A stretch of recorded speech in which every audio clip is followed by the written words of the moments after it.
Jason Sheftel, and I am a business and geopolitical consultant. I've been all around the world, did international development, and I'm here trying to explain to people what is going on in the world because things are really getting crazy out of hand. My forte is, of course, China. I host the China Unraveled podcast. I've been interviewed 60 or so times on the country. I got a book coming out, and now we're here to talk about what's going on. So everyone's really focused on Russia, as they should be right now, because there's a major war going on. We'll get into that briefly. We'll get into a couple things, but really, we're going to talk about three things today that are going on in China and that are a really, really big deal. Kind of like we just had our first major political assassination of a major developed nation's leader in Japan recently. We are seeing things all around the world that are not like the world we knew from the 90s, 2000s, 2010s, and instead they look a lot more like the 1910s, the 1920s, and the 1930s. So let's get into it. Really, the first thing people got to know about what's going on in China right now, I think something to keep in mind, is definitely youth. There is a youth crisis going on in China right now. The great number to think about is, of course, youth unemployment. So youth, people, basically young workers, and particularly people from like 15 to 30 or so, you could even say 15 to 40, but this group of people, the young males in this group, are the ones that cause problems where they don't have things to do. They're the ones that are both very creative and they create all sorts of things, and they also destroy all sorts of things. And every major nation that is trying to keep things together in their country, they are always looking at what's going on with the youth. Are they happy? Are they on TikTok all day long? Are they content? Are they on drugs? Are they doing this? Are they doing that? Are they working? Are they productive? Are they growing? Are they learning? Are they motivated and ambitious, or are they losing all hope entirely? So what's going on in China? Well, the youth unemployment rate, the official one, is now basically 18.5%. That is really high. That is the highest anyone can remember in China, and it also it definitely understates the extent to what's going on. It is a really bad thing there. It is really, really bad, and you gotta remember that the size of the Chinese population means that we're talking hundreds of millions of people when you're talking about the youth. And obviously the Chinese population pyramid is really changing, but the young people in China are the future of that country, and what's happening to them now is a really, really, really big deal. So in China, you've had breakneck growth since, let's just say, the mid-90s, in living memory, mid-90s to basically the middle of the 2010s, or even up till COVID. And Chinese millennials were told a whole story about the way the world would look, how well things would go, how things would just keep getting better, and that is really not what anyone's seeing. Obviously, we're not seeing that anywhere in the world. Turns out that being a millennial isn't quite the glorious future that it looked like way back in the day. But this is the world we have, and the situation in China is just way worse than what we have in the United States. Inflation is really hitting that country hard. There hasn't been a real business cycle in China, like an actual well calibrated sort of flushing of the system, right? Often the business cycle where a bunch of old businesses disappear, new businesses form. This is a way that you recycle capital, labor, land, properties, assets, and everything throughout the economy to its more productive use. In China, that has not been an acceptable proposal for a very long time. China's just been about juicing the system to get as much activity as possible, get the numbers up, get everything to the most impressive seeming that it can be. We're really at the end of that whole era, and the Chinese millennial group, the older generation, the big population bulge of the Chinese population in the 80s and 90s and early 2000s, this was the largest labor force that the world had seen and might see. I haven't actually looked at India in a while, but that particular bulge of that labor force, it was huge. And that was the group that really built China as we know it today. Now their children and their sort of prior generations' children, they are dealing with a very different world. The Chinese economy is more than built out. The Chinese industrial landscape is more than built out. Countryside, transportation systems, agriculture, energy, all this, it is in a very different phase. And a lot of these systems are actually kind of breaking down, which we'll get into a bit today, but they're all breaking down actually. The agricultural system doesn't work anymore with fertilizer challenges, older labor force, really inefficient and poor mechanical tools, and basically industrial inputs into the system. That's all really bad. The Chinese energy system is having huge challenges. It is 50% larger, the overall Chinese power needs in the United States, and getting all that energy is a massive challenge. And you look at the world today, we're entering a world where everything is much more competitive, where if you're a country, you have to fight to secure what you need. You need to cut deals, you need to cut backroom deals, you need to be neo-colonial, you need to basically do whatever you possibly can to get natural gas, to get hydrocarbons, to get whatever you can get. Unfortunately, renewable technologies aren't going to be able to save things. Definitely not going to be able to save things in China. And so you're seeing this throughout Chinese industries. It's not just energy, it's not just agriculture. The biggest one, and the one that's probably hitting millennials and the Chinese youth population the hardest, is probably technology.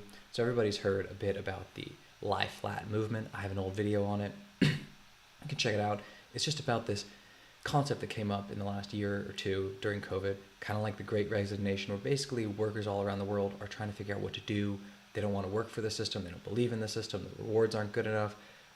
They're trying to figure out, it's a new relationship between labor and life and work and balance and all this. And in China, it's pretty brutal because they aren't getting anywhere near the outcomes they were promised. And they're definitely not getting the outcomes of, say, a country that thought that this would be the group that would eclipse the United States and eclipse their generational peers in the United States.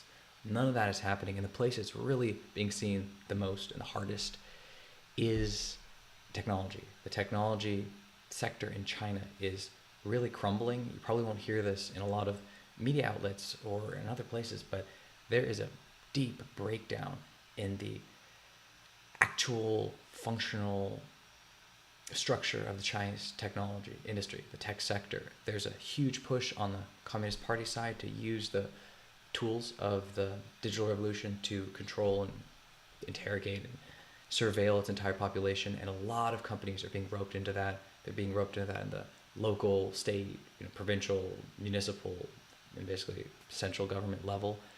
That's a huge part of things. There's also this huge push by the Chinese Communist Party and basically propaganda elements, propaganda arms to infiltrate all of these power centers in the economy, all these really key sectors that can decide social, economic, and political life in China. There's a huge push. The party is no longer secure. It doesn't know if its baseline support and legitimacy that it gets from basically stewarding this country through an amazing modernization and transformation is going to hold up anymore.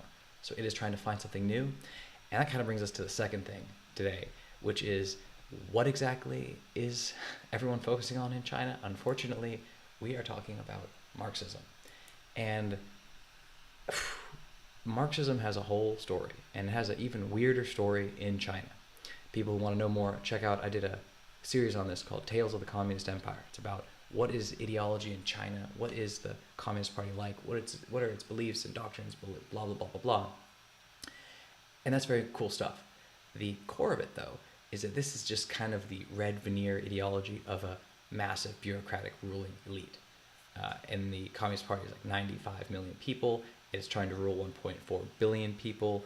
This is a very tough math. It is the largest bureaucratic and political entity ever constructed anywhere in human history. Probably will be the largest ever anywhere.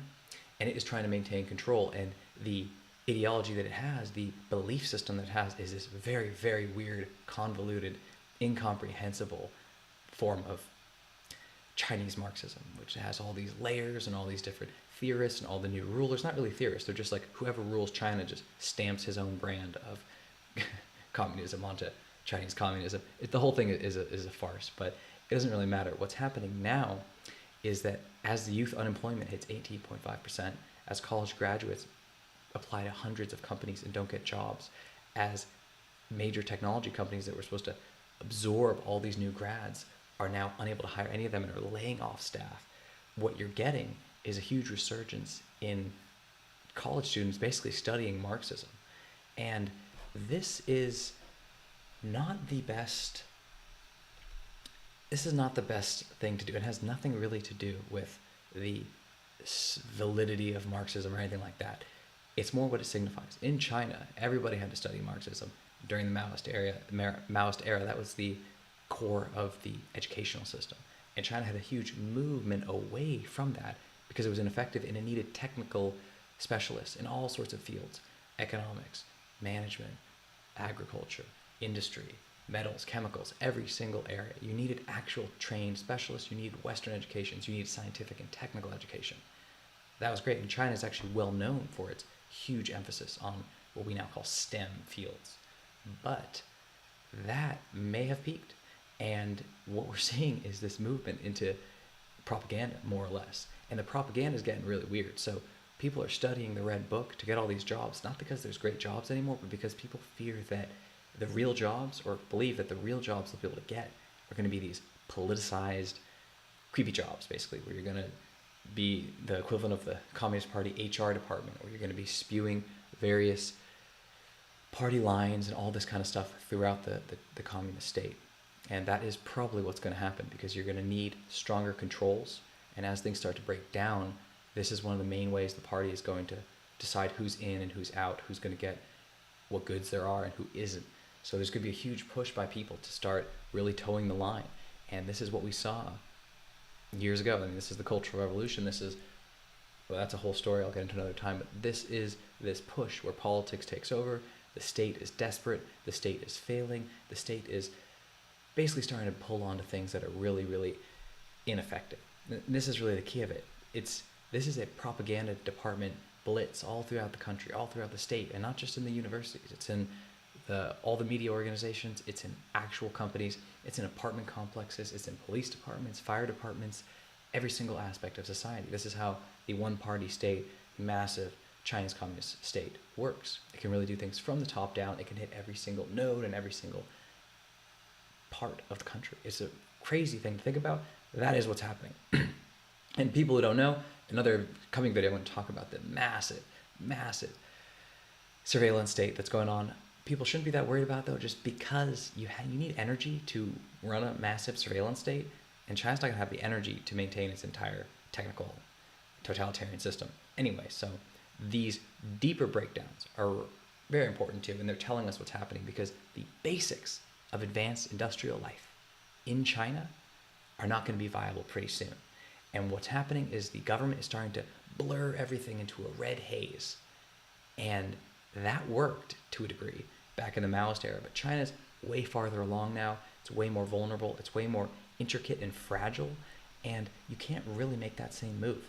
The combination of Marxism and this youth dilemma, this youth doldrum in China, is really bad, and it leads to unrest, and it is one of the scariest things that a real major state like China can imagine, because major unrest on the scale of China scale unrest has never been seen before in history.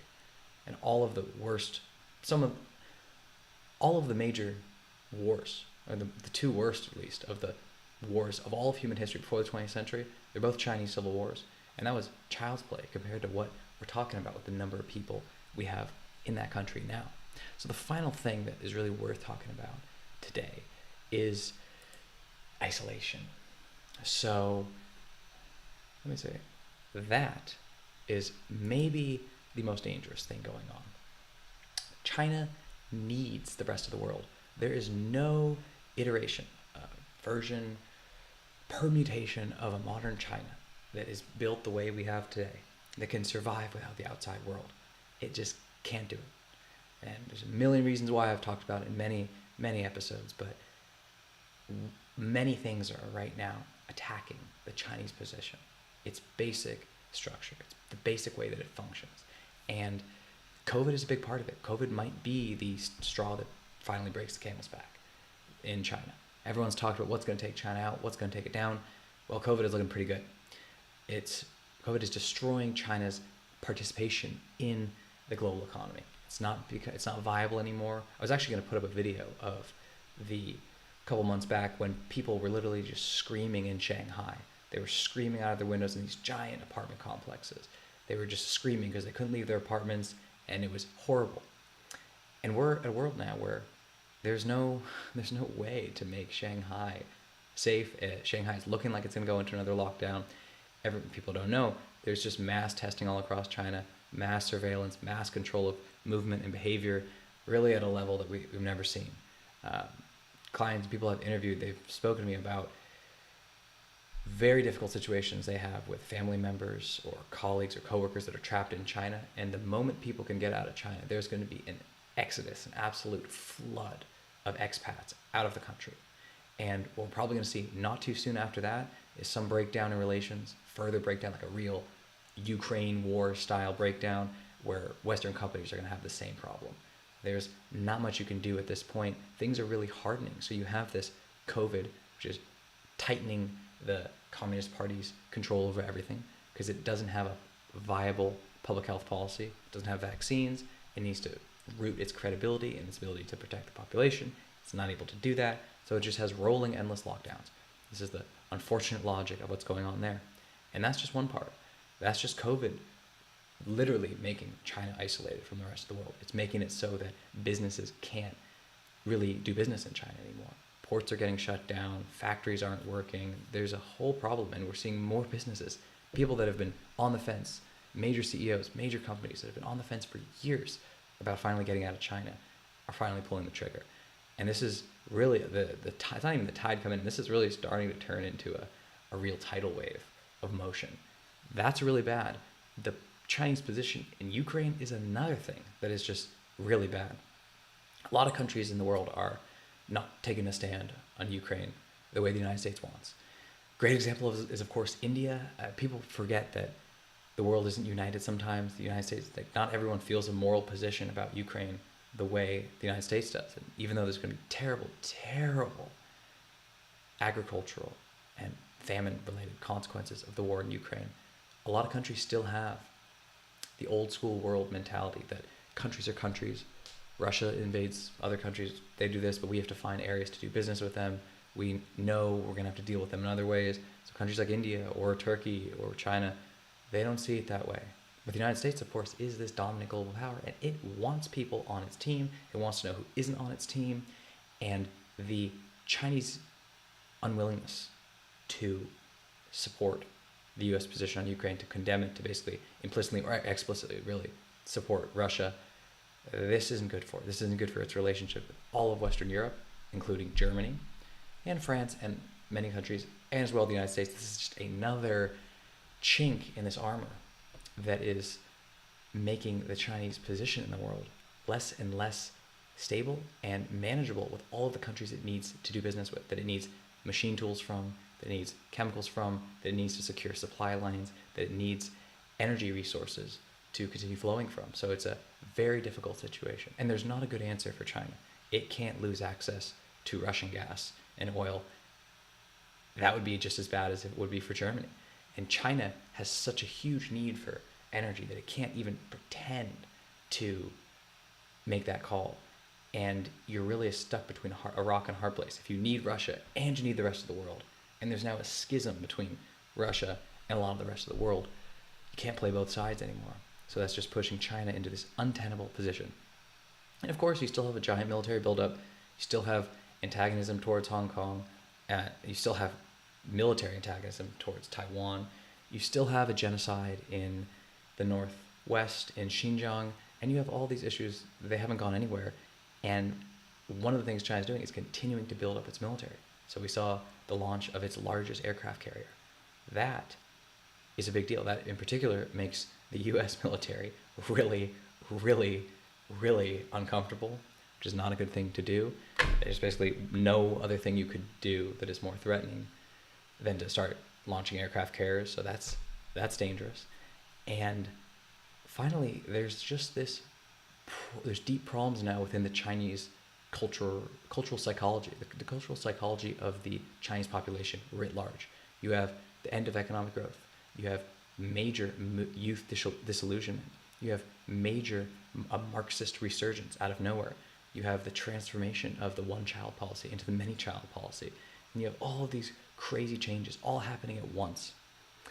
And it's becoming very chaotic. It's becoming very difficult to manage. This is part of why China is controlling information so tightly. It knows what these spirals look like. They don't look good for the country. And what we're seeing just pop out is not good. So when former Japanese Prime Minister Shinzo Abe was assassinated, you had some crowing in the Chinese internet. You had Chinese netizens basically celebrating that. And you're really looking at something pretty bad when you have to deal with your own population's response to other countries, to China's changing position in the world, to the death of ambition. All of this is very destabilizing. And it's going to make the next few years really, really tough to work through. So I'm going to leave it at that. I'm going to end with a couple other things. I hope you guys enjoyed the new bright white, completely undecorated studio digs that I have now, which are going to get nicer and nicer as time goes on. But the gist of it is that bad news is piling up. I'm talking about the end of the world now because the economic and political model in Europe is about to collapse. So that's the real story behind the story. German industrial system isn't going to work. Franco-German détente and European integration isn't going to work. The British have already ditched it. The Italians are going to have to figure out their place. The Turks are moving in. The Russians are physically moving in. The Swedes are preparing to gather up all their Scandinavian brothers and brethren for a real showdown and for a real breakdown in that unity and that shared purpose and that shared material base and shared ambition, all that stuff that we associated with a global economic order, liberal order, all those words that now don't mean too much. That's what's going on. And the same thing is happening in China and really East Asia in general. The assassination of a Japanese prime minister, that's not a good thing. That could likely embolden the right. It can do many things that are unexpected, and it can start some very dangerous dynamics between a bunch of countries that really don't like each other.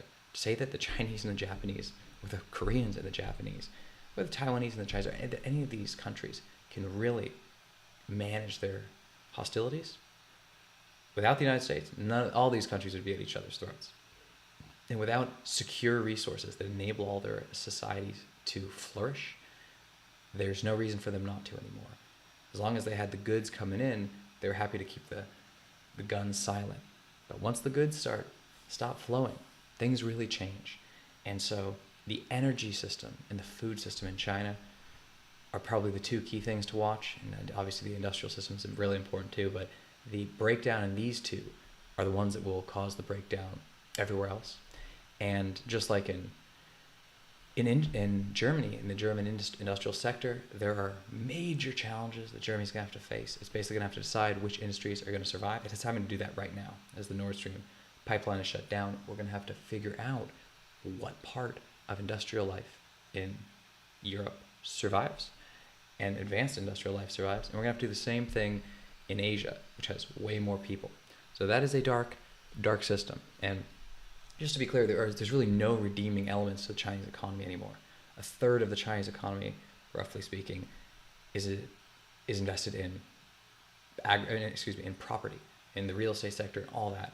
And that entire thing is slumping into oblivion, and it's doing it slowly and painfully, but it's definitely on that path. Like I said, the agricultural sector is a disaster. Energy inputs are increasing. The manufacturing sector, which is linked in through global trade, global supply chains, also really constricting. You're seeing all the major elements that you need for life as we know it to really, really suffer. And just because China is so big and needs so much from the rest of the world, and all of its relationships with the rest of the world are breaking down, just as its own population starts to really flip the switch to a darker tone, this is a real, real difficult thing to manage. And it's not something that actually the Chinese state can manage, and that's what a lot of its actions are showing us. It doesn't think it can actually manage any of this. It's not planning to. It's not even planning to really try. What it's trying to do is make what can work and what can come out of the other side of this, the other side of the end of the world. Once we're past that event horizon, it wants to have some core piece of China that a ruling class can maintain control over. That's fine. Some other video I'll go through what that will probably look like. But this whole episode was really, this whole live stream, this whole broadcast was really just a way to start talking about what things really look like and how, just like in Germany and just like with a lot of the rest of the world, things aren't going to get good there. Like, aren't going to go back in China to what we've seen. They're not going to go back to 2019 ever again. And in fact, back in 2008, trying to help pull the world out of the last major recession. But we're looking at something much closer to a global depression. And this time, the Chinese and the Chinese economy and the Chinese leadership are not going to make things better. They're going to, without question, make things much worse. And that is really where we are. The only place in the world that has the capacity to make things better, or to move, not even to make things better, just to move forward, is North America.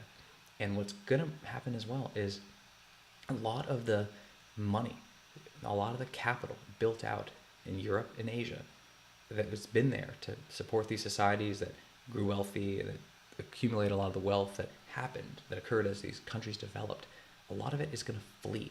It's going to be scared money that's going to flee to North America. So not only is the United States going to likely do well, but it's actually going to probably make things a lot worse for the rest of the world. This time we're not going to be able to do a Marshall Plan to save Europe. We're not going to be able to help rebuild Asia. We're not going to be able to rebuild Ukraine. We're not going to be able to rebuild Taiwan if it was attacked. Instead, we're going to actively suck in what remaining capital exists in the rest of the world. In addition, we're also going to probably suck in all sorts of talent and skilled labor from the rest of the world, like the United States always does. And then finally, there's probably going to be military conflicts that the U.S. can't stop, and it might even starting. It might start really fanning the flames in different parts of the world when the fire is just everywhere. So on that final note, on that final cheery note, I think I'll probably end it there. Anybody who enjoyed this, you should share this. You should have it, send it all around the interwebs, let people see it. I have avoided talking about the really dark stuff for a while. I've talked about the structure of things and how we got to where we are, but we're really at the point now where we need to know what's coming. We need to know how we got here, where we really are, what's coming in the near term, and then what people or anyone can really do to succeed in the medium to long term. All of the heuristics we have about how the financial world works, about how certain national internal dynamics work, certain international political dynamics, certain economic realities, some of the function of commodity markets, financial structures, all of this stuff is changing literally before our eyes. So anyone who wants to know more, you can reach out and contact me. Always send me your questions, comment on the video, subscribe so you don't miss anything. And with that, we'll leave you guys to the great outdoors.